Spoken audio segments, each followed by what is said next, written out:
Hola, no te quiero hacer perder mucho el tiempo, así que voy directa al grano. Si quieres escuchar el audiolibro completo, echa un vistazo al enlace en la descripción. Podrás disfrutar de una prueba totalmente gratuita que te dará acceso a un amplio catálogo de audiolibros. Pero espera, que hay más. Por si todavía tienes dudas, a continuación te dejo con un pequeño fragmento del audiolibro. Disfrútalo. Carlos I, entre 1500 y 1558, hubo de convocar a la Dieta de Worms y en 1530 la Dieta de Augsburgo para conciliar a ambas doctrinas. Su esfuerzo fue inútil.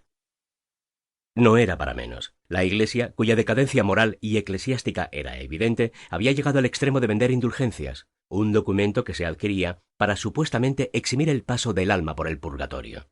Esta práctica indignante y alevosamente embaucadora fue denunciada por Lutero, quien denunció la estafa, iniciando así la primera guerra entre ambas partes. El luteranismo comenzó entonces un proceso agresivo de catequización en Europa, fundado principalmente en desconocer a la Iglesia católica como única opción y medio religioso.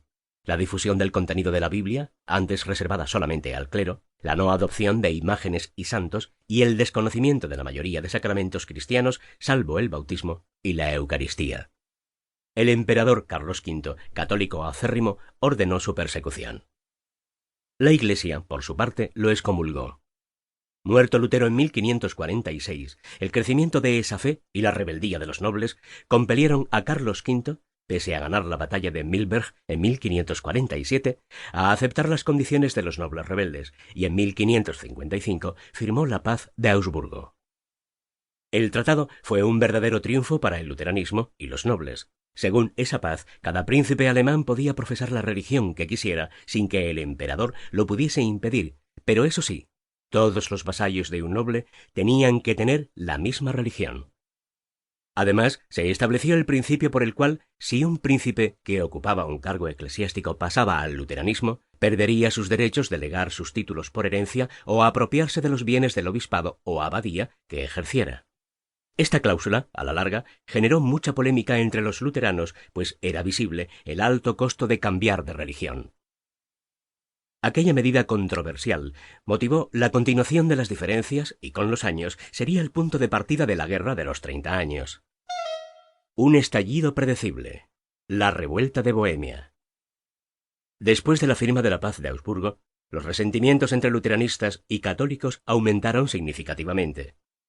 Muchas veces, teniendo que vivir mezclados y en una misma ciudad, los roces entre ellos se volvieron algo común. Ambas doctrinas, intolerantes y fanáticas, anhelaban la supremacía, pero sin alguna iniciativa armada esto era imposible.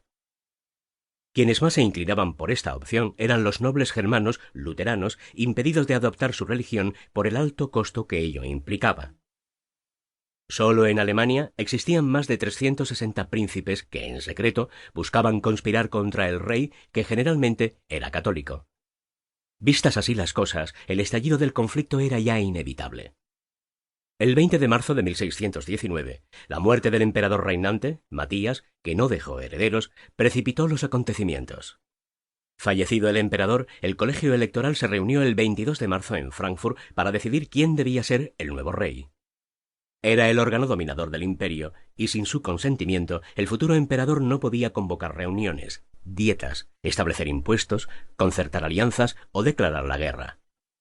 Estaba integrado por 3 electores católicos de Maguncia, Colonia y Treveris, los electores calvinistas de Bohemia, del Palatino y Brandeburgo, y finalmente el elector de Sajonia de religión luterana. Felipe II fue finalmente elegido por una mayoría católica en detrimento de Maximiliano I de Baviera, católico más capacitado y tolerante a las prácticas religiosas. Tras su elección, la preocupación se extendió como reguero de pólvora a todo el mundo protestante, que conocía perfectamente los ideales del nuevo emperador. Aquí se prende la chispa de la famosa Guerra de los 30 años. Felipe II era un ferviente católico.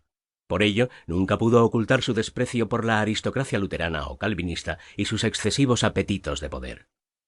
Resistido, la situación se volvió más tirante cuando la nobleza de Bohemia, enterada ya de sus intenciones, se declaró en abierta insubordinación. Este fue el hecho final de una larga serie de rivalidades entre religiones cristianas, a las que había de añadirse ulteriormente el calvinismo, entre las que se contaban los violentos sucesos de Donauwörth.